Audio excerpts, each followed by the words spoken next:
Good morning, students. Uh, this is Kalpana Singh on the stage RITT YouTube channel पर आप सभी का एक बार फिर से स्वागत है। ठीक है, तो चलिए आज हम लोग देखेंगे मैकाले के बारे में। मैकाले के बारे में हम लोग पढ़ेंगे। तो मैकाले का सबसे पहले हम लोग देख ले हैं विवरण पत्र। मैकाले ने क्या कौन सा विवरण पत्र दिया था, देखिए यहाँ पे 10 जून सन 1834 को लॉर्ड मैकाले ने गवर्नर जनरल की काउंसिल में कानूनी सदस्य के रूप में पदार्पण किया।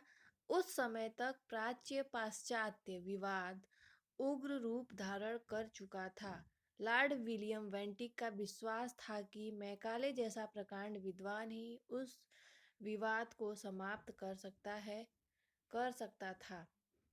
मैकाले ने सन 1813 के आज्ञापत्र की धारा 43 में अंकित 1 लाख रुपए की धनराशि को व्यय करने की विधि और विवादग्रस्त विषयों के संबंध कानूनी सलाह देने को कहा गया। अब अगला हम देखते हैं मैकाले ने शिक्षा के उद्देश्य क्या निर्धारित किए। मैकाले शिक्षा योजना द्वारा भारत में ऐसे लोगों का निर्माण करना चाहता था जो लोग रंग रूप में तो भारतीय हों परंतु वेशभूषा, बातचीत, चिंतन तथा विचारों में अंग्रेज हों। भारतवर्ष में अंग्रेजी शासकों की भाषा है तथा राजधानियों में उच्च वर्ग के लोग भी इसे बोलते थे। ऑस्ट्रेलिया या अफ्रीका में उन्नतशील यूरोपियों की यह भाषा है। यही पूर्वी व्यापार की भाषा होने वाली है।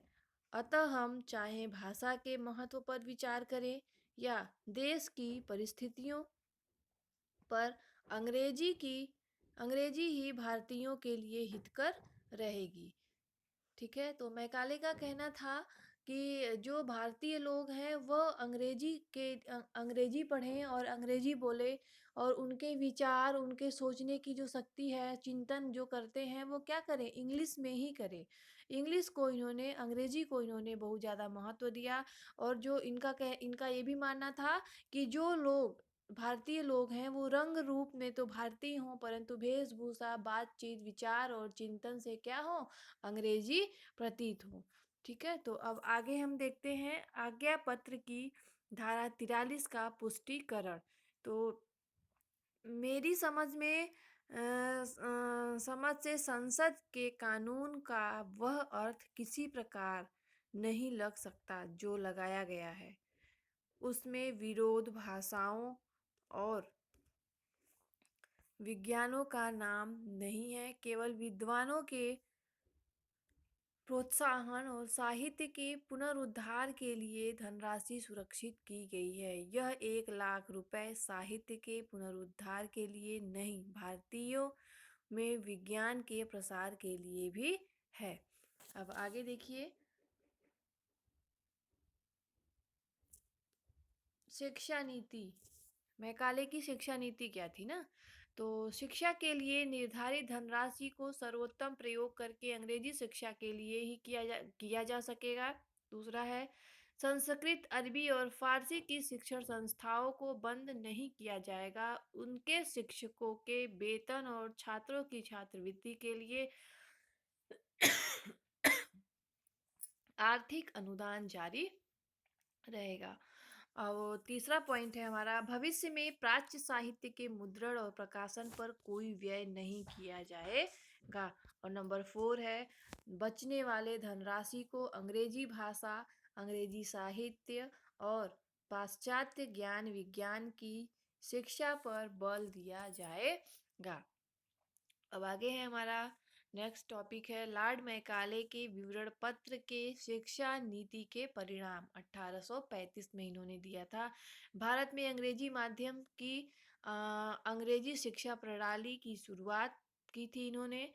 और दूसरा हमारा पॉइंट है विद्यालयी पाठ्यचर्या में प्राच्य भाषा और साहित्य ज्ञान विज्ञान के स्थान पर पाश्चात्य भाषा अंग्रेजी और पाश्चात्य ज्ञान विज्ञान को को इन्होंने स्थान दिया।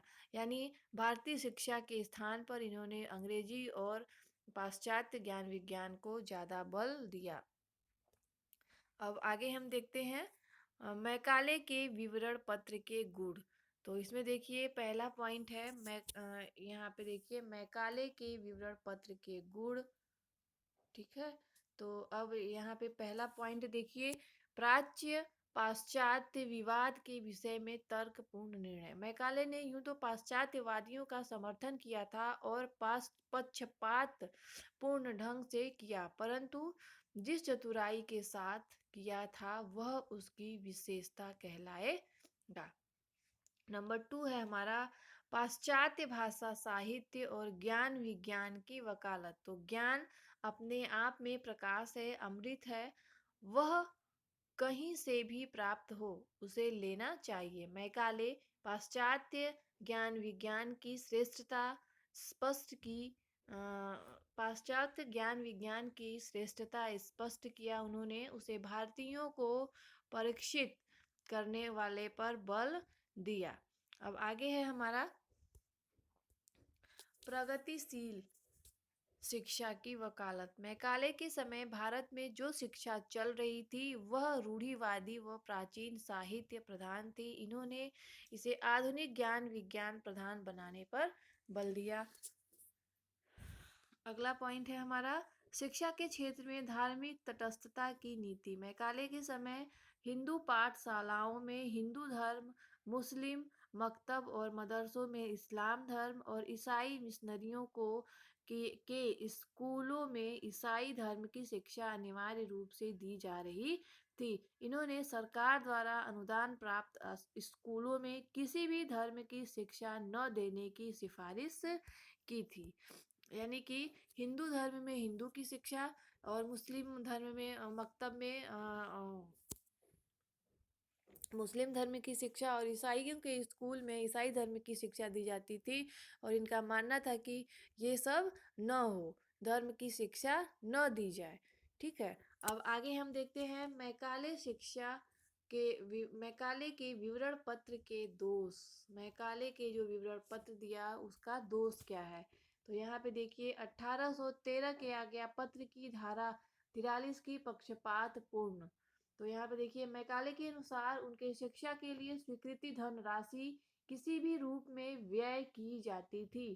साहित्य से तात्पर्य पा, प्रास, पाश्च्य और पाश्चात्य प्राच्य और पाश्चात्य साहित्य से है, और भारतीय साहित्य का तात्पर्य भारतीय विद्वानों के साथ साथ लॉक के दर्शन और मिल्टन की कविताओं को जानने वाले विद्वानों से ही है। यह पक्षपात पूर्ण था। नंबर 3 है प्राच्य साहित्य की आलोचना द्वेषपूर्ण। इन्होंने प्राच्य साहित्य को अति निम्न कोटि का बताया और उनकी द्वेषपूर्ण अभिव्यक्ति की। अगर उसने उपनिषदों वेदों आदि का अध्ययन किया होता तो ऐसा कहने का दुस्साहस कभी नहीं करता। नंबर 3 है अंग्रेजी को शिक्षा का माध्यम बनाने का सुझाव अनुचित। किसी भी देश की शिक्षा का माध्यम उस देश के नागरिकों की मातृभाषा होती है। उसने अंग्रेजी शिक्षा का माध्यम का चुनाव देकर बहुत सारे भारतीयों को शिक्षा प्राप्त करने से वंचित कर दिया। और देखिए नंबर 4 है हमारा केवल उच्च वर्गों के लिए उच्च शिक्षा की व्यवस्था अनुचित। शिक्षा सभी का जन्म सिद्ध अधिकार है, उसे उस वर्ग विशेष तक सीमित रखना चाहिए। अधिकारों का हनन हुआ। अब आगे है हमारा नंबर 5 निस्यंदन का सिद्धांत। आगे हमारा है निस्यंदन का सिद्धांत।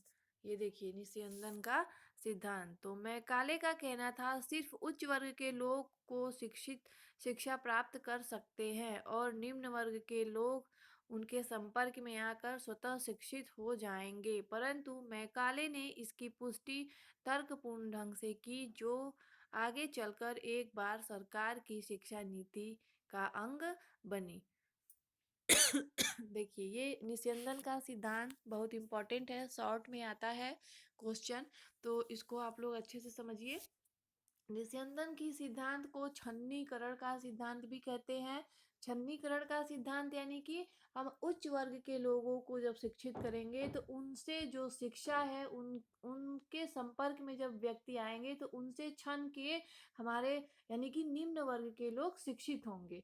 तो इसको निस्यंदन का सिद्धांत या छननीकरण का सिद्धांत भी कहते हैं।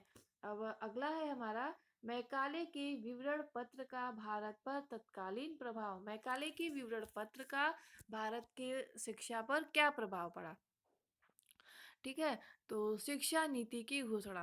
पहला है शिक्षा नीति की घोषणा। मैकाले ने बड़ी चतुरता से 1813 की आज्ञा पत्र की धारा 43 की व्यवस्था की व्याख्या की और इतने तर्कपूर्ण ढंग से कहा कि तत्कालीन governor general Lord William Bentinck उनसे सहमत हुए और उसने अंग्रेजी माध्यम को यूरोपियन ज्ञान विज्ञान की प्रधानता शिक्षा नीति की घोषणा कर दी। अब आगे है हमारा अंग्रेजी शिक्षा प्रणाली की शुरुआत। अंग्रेजी माध्यम के उच्च शिक्षा के स्कूल और कॉलेज खोले गए और यह नींव सुदृढ़ रूप से रखी गई कि हमारे देश में इस शिक्षा प्रणाली का विकास तेजी से हुआ और हमारी आज की शिक्षा भी मूल रूप से उसी पर आधारित है। अंग्रेजी राजकाज की भाषा यानी कि जो काम करने की भाषा है वो भी अंग्रेजी होगी। 1837 में तत्कालीन गवर्नर लॉर्ड ऑकलैंड ने फारसी के स्थान पर अंग्रेजी को राजकाज की भाषा घोषित कर दी।